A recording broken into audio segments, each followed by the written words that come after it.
Hi guys, and welcome back to How to Maximize. For today's video, I'll show you how to delete ChatGPT account permanently. To start this tutorial, open your internet browser in your PC, laptop, or Mac. Once on your internet browser, search for the following: how to delete ChatGPT account permanently. In here, I will be giving you a voiceover on how to do it step by step, so that when you are doing it already, you will be guided accordingly. Now, the first step to do this is to delete your account via email support. You can also email your request to delete your account to OpenAI's email support. Send an email to deletion@openai.com.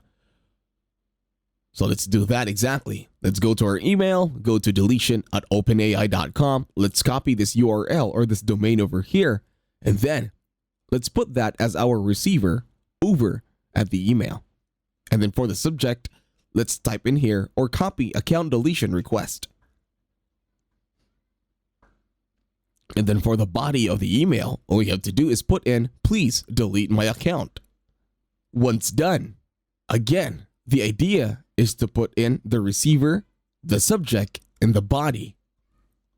And that's it. Thank you very much for watching. Please leave a like, share, and subscribe to the channel.